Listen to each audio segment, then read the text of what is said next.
A BJP councillor from Dharmanagar in North Tripura, Rahul Kishore Roy, was found dead at his residence on Tuesday, just a day after the party's record margin victory in the assembly by-poll, triggering tension and protest in the town. Roy, who also served as a local youth wing chief, was found dead in the morning, following which party workers staged road blockades, disrupting traffic for hours. Family members have alleged that he was under severe mental stress due to repeated threats and harassment after the poll results, with unidentified individuals reportedly visiting his residence and intimidating the family. Police have registered a case and launched an investigation, while heavy security deployment has been made to maintain law and order. The incident has intensified the already volatile post-poll atmosphere in the region.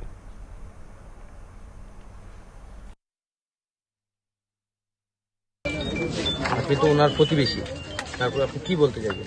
আমি অত্যন্ত পরাকান্তর যে এইরকম ঘটনা যে যারা দুষ্কৃতীরা করেছে তারা যাতে বিনন্দভাবে শাস্তি পায়, এটাই আমরা চাই। দুষ্কৃতিকারীদের কি আপনারা চিহ্নিত করতে না, পেরেছেন? চিহ্নিত করতে পারছে না, ওদের পরিবারের লোকজন জানে। রাজনৈতিক চিন্তাধারা তার মাথার মধ্যে রাজনীতি।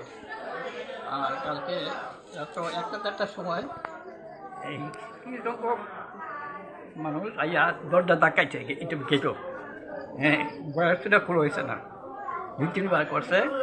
ঘুমকা রাত্রে কি ঘুমিয়েছে না, ভয়ে ভয়ে রাত্রটা কাটাইছে। আপনি দেখতে পেয়েছেন কোন সময়? এটা ভয় ভয় কাটাইছে, তারপরে ঘটনাটা কি হয়েছে? ঘটনা তো রাজনৈতিক চিন্তাধারা নিয়ে না, আপনারা থেকে কি দেখতে পাচ্ছেন? অ্যাটাক করছে আর কি, দরজা ধাক্কাইছে, মানে গিলের অবস্থা করছি গা, ভয়ে শুনে আমরা দরজা খুঁজছি না। রাত্র সারা পাওয়াটা একটু ভয়ে ভয়ে। দুপুরে কি হয়েছে? গতকালকে দুপুরবেলা গতকালকে দুপুরবেলা কিছু হয়েছে? বুঝছি না কথাটা। গতকালকে দুপুরবেলা কিছু হয়েছে কি? দুপুরে কয়েকজন আগে গেছে একই জিনিসের প্রবলেম, পলিটিক্যাল, মানে তার লোক কি হয়েছে না হয়েছে এইসব ব্যাপার। কথাবার্তি তারা সামনে আইন না দেন কথা করতো, কারাই দেবো বিষয় দিছে। এমনি আপনি কি তারা আমি চিনি না, থানার থেকে লেখা লয়ে গেছিল আর কি, থানার থেকে। আজকে কি আমরা অত্যন্ত ভারাক্রান্ত হৃদয়ে জানাচ্ছি, ভোরবেলা হঠাৎ শুনতে পেলাম তরুণ তুর্কি বিজেপি কাউন্সিলর রাহুল কিশোর রায় আত্মহত্যা করেছেন। আমরা সবাই ছুটে এলাম। আসার পর আমরা জানতে পারলাম ওর মা বাবার কাছ থেকে কিছু অজ্ঞাত পরিচয় দুষ্কৃতিকারী গতকালকে থেকে দিনের বেলা থেকে রাত্রে পর্যন্ত ওর বাড়িতে এসে ওকে নানাভাবে মানসিক নির্যাতন, শারীরিক নির্যাতন করেছে। পাশাপাশি এই খবর জানার সঙ্গে সঙ্গে যারাই এই দুষ্কৃতিকারীদের অত্যাচারের শিকার হয়েছেন ওনারাও আমাদের সঙ্গে যোগাযোগ করেন। একটা তরতাজা প্রাণ এভাবে চলে যাবে এই সভ্য সমাজে, এটা তো মেনে নেওয়া যায় না। দুষ্কৃতিকারীদের গ্রেপ্তারের দাবিতে আমাদের আজকে এই রাস্তা অবরোধ চলছে। আমাদের সাথে উপস্থিত আছেন ধর্মনগর পৌর পরিষদের মাননীয় চেয়ারপারসন, সহযোগী অন্যান্য কাউন্সিলর বৃন্দরা এবং চন্দ্রপুরের সভ্য জনসাধারণ, সুনাগরিকগণ সবাই মিলে রাস্তা অবরোধের ডাক দিয়েছেন। যতক্ষণ না পর্যন্ত এটা সুষ্ঠু সমাধান হচ্ছে, অপরাধীদেরকে গ্রেপ্তার করা হচ্ছে, এই রাস্তা অবরোধ চলবে।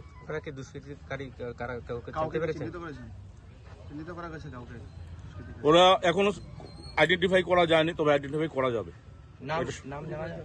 কিছু পরিবার জানে, ওর পরিবার জানে, পরিবারের সবাই জানে। কি হয়েছিল কালকে দুপুরবেলার সময় হঠাৎ করিয়া দরজার আমি একটা আওয়াজ পাইছি, হেউ আমার কইছে মা বাড়ি আক্রমণ হইতে পারে। তাই আমি সেখানে যে আক্রমণ হইতো, তুই তো নিষ্ঠাবান কর্মী, তুই বিজেপি 1 নম্বর হয়তো কাউন্সিলার। এরপর তো আমার মনে হয়েছে আমি বাইন্দার গিলের মধ্যে তালা মারছি, মারি আমি গরম দুপুরে খাওয়া দাওয়ার পরে এখানে শুয়েছি। হঠাৎ করে বাইন্দার গিলের মধ্যে কেউ যেমন জোর খাটার গিলটা ভাঙবো এরকম অবস্থা। তখন আমি দৌড়িয়া গেছি, গিয়া খুঁজছি কোন চৌধুরী। তখন আমি খুঁজি কিতা হয়েছে, কয় রাহুল ডে বাইর করে, রাহুল ডে আমরা লাগে, রাহুল ডে বাইর করে। আমি বলছি ওই আমি রাহুলের মা, তোরা আমারে মারিয়া তারপরে তোরা রাহুলকে দেখবে, আগে আমার মার দিতি। এরপরে আইসি আরো নন, হিরো আর পাপলু পুরকাইতো, এরা 7 জন চিনছি, তারা 7-8 জন আসলো। সব আইসে আইসার এই রাহুলে তো যা তা মন ধরে আপনি কুলাঙ্গা সন্তানের জন্ম দিচ্ছেন, আপনি কুসন্তানের মা ইত্যাদি ওই রে বাবা আমি কুসন্তানের মা আমি কইলাম তার লগে আমি কোনো ধরনের উগ্রতা দিছি না, কারণ আমার বিপদ। তারপরে হয় যে তখন তারা আমার ঠাকুরগুলোর দিকে চাইছে, চাইসাকে কইছে আপনি একটু বাইরে আইন, আপনি একটা প্রণাম করতেন। আমার সে প্রণাম লাগতো না, তোরার উপরে আমি এমনি সন্তুষ্ট, তোরাও তো আমার সন্তান, ওই আমার সন্তানটার কোনো ক্ষতি করিস না তোরা, শুধু তোরার কাছে আমি এমনি রাজ্য করছি, তোরা আমার সন্তানের কোনো ক্ষতিটা করিস না তোরা, আর ওটাও তোরার কাছে আর তোরার প্রণাম আমার লাগতো না। এরপরে পিছন দিকে যে আরো আছে তারা কইছে যে আইন না বাসিমণি আপনারা কিন্তু আমরা বিশ্বাস করি না। আমি বলছি না, বিশ্বাস অবিশ্বাসের প্রশ্ন নাই, আমি প্রণাম লাগতো না হয়তো। তারপরে সবাই মিলে তারা বেগেরটা করার পরে আমি গিল খুলতে তো ডরাইছি, তারা নিয়ে গরু ঢুকে যায়, গরু ঢুকে নিয়ে টানিয়ে নিয়ে গিয়ে তারপরে গিল খুলিয়ে আমি দরজার সামনে দাঁড়াইছি, পরে তারা সবাই আমার প্রণাম করছে।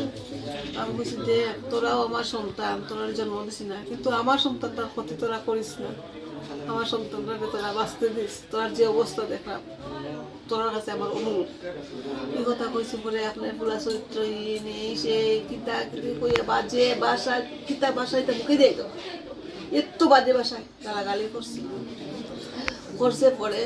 তারপরে হেরা গেছে কি পরে আমি আবার গৃহ তালা দিয়ে যখন আমি ঘরে ঢুকছি তখন রাহুল আমার সামনে দাঁড়াইছে, রাহুল আমার সামনে দাঁড়াইয়া কইছে মা আজকে আমার কারণে মা তোমার এত অপমান করে গেল। আমি বলছি দূর সন্তানের লাগে মা যদি আরো কত অপমান যদি সহ্য করার লাগে বাবা করবো, তবু আমার সন্তানদের যেন কেউ কোনো ক্ষতি না করে, তুই তা চিন্তা করিস না। আমার যে মনে লাগছে এটা আমি এটা বুঝতে দিছি না, এটা আদর করে কইছি, এটা কিচ্ছু না। আমার সন্তানরা কেউ আমার সামনে আঘাত করতে পারতো না, এটা যতদিন আমি বাঁচিয়ে আছি আমি রক্ষা করে যাই, তুই তা চিন্তা করিস না গো মা। আজকে আমার লাগে তোমার কি সমস্ত কথাবার্তা তারা কইয়া গেছে। এই ঘটনাটা কি দিনের বেলায় হয়েছে? রাত্রে কি আবার ঘটনা আপনাদের বাড়িতে? বোম টম ফুটাইছে, গিলে ধরে টানাটানি করছে, আমরা বাইরেছি না, কেউ আমরা বাড়িতে দিছি না, তবু আমরা উঠিয়ে পড়তাম। এই ঘটনাটা যে দেখছিলাম মানে কয়টা নাগাদ হয়েছে এই যে ঘটনাটা? রাত্রিটা তো 2টা 2:30 আর হ্যাঙ্গিং অবস্থায় আপনারা দেখছেন? তাই দেখছে আমার তখন 3:30 বাজছে, রাতে ঘুমাইছি না তো এই অবস্থায়, তখন রাতে 3:30টার সময় আইসি এসে আমার মাথার মুখে হাত দিয়ে বলছে মা তুমি ঘুমাও, তুমি চিন্তা করে আমি বলছি। এরপরে হে যখন মাথা দিচ্ছে আমার ভিতরে আমি বলছি খুব ঘুমে ধরে দিয়েছি আমার। ঘটনার পরে কি আপনারা পুলিশ কল করছিলেন? না পুলিশ করে এরা কইছি আমি ফোন করছি লাগতো না, তার ঘটনার যেটা মানে হ্যাঙ্গিং অবস্থার পরে আপনারা পুলিশ কল করছিলেন? করছে তো কে জানি আসলো, তো পুলিশ কি আইছে সঠিক সময়? তারা 1 ঘন্টা 1.5 ঘন্টা পরে পুলিশ যদি সাথে সাথে আইতো, ফোন করার সাথে সাথে যদি আইতো হয়তো বা। এখন আমি তো হেরের ধরে আমি চেষ্টা করছি, আমি 2 পায়ে ধরে উপরে তুলা দিয়ে আমি কিছু করতে পারছি না। তারপরে চিৎকার দিচ্ছি, সব আইছে কিন্তু কেউ ধরছে না, সবাই দেখছে, কেউ ধরছে না।